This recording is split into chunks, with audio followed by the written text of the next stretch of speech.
I first met when I was in ninth grade. We had a mutual friend who hooked us up over the phone. The first time we actually saw each other in person, I invited him to church for a conference. When I saw him, I was so nervous. He said when I was singing that I was bloodshot red. My mom took him home that night because his ride never came. I think he planned that. After we officially met, he asked me out, and of course I accepted. We would stay on the phone talking about what our wedding would look like and how many children we were going to have. We even came up with the names for them. 8 months went by and we were still together. But one day, my dad told me that I didn't need a boyfriend, that he was too much older than me and we had two different things on our mind. Because of that, I stopped talking to him. I stalked his page for years, and he did the same with mine. He had pictures of me saved in his phone that I would post on Instagram. We kept in contact every now and then. He was in such a long-term relationship that I forgot all about him until 4 years later, we had a rainstorm at the dorms and it knocked the power out.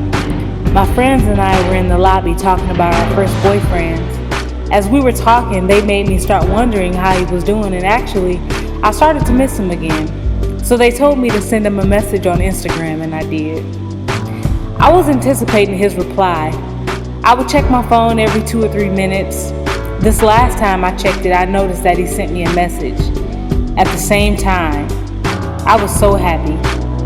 After he replied, he asked me to go out to eat after church on Sunday to Applebee's. While we were there, he couldn't stop smiling, and I was turning red.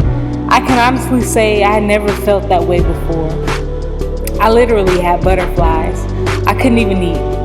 A month after that, we began dating, and 2 years later, he proposed. It was Mother's Day of 2015 when I was attending the morning service at Grace Emmanuel. Before offering, Pastor Jennings announced that there would be a special presentation. He then called Adam up, and I was so confused. I thought he was going to tell a testimony or something. They turned on the spotlight and then they called me up.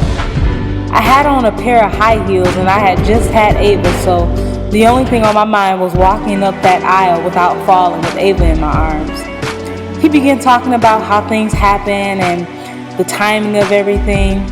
Then he began to express how much he loved me and how he wants to give me the world. My hands began to sweat. I had to take a seat. Someone came and grabbed Ava out of my hands, but I was so nervous that I didn't know who took her. He got down on one knee. My heart partially jumped out of my chest.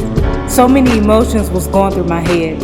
I was nervous, excited, shocked, happy, still concentrating on how I was going to walk back down to my seat without falling.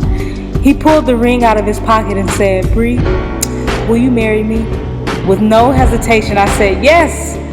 I stood up and gave him a hug. Next thing I knew, people were standing up, clapping, shouting, and congratulating us.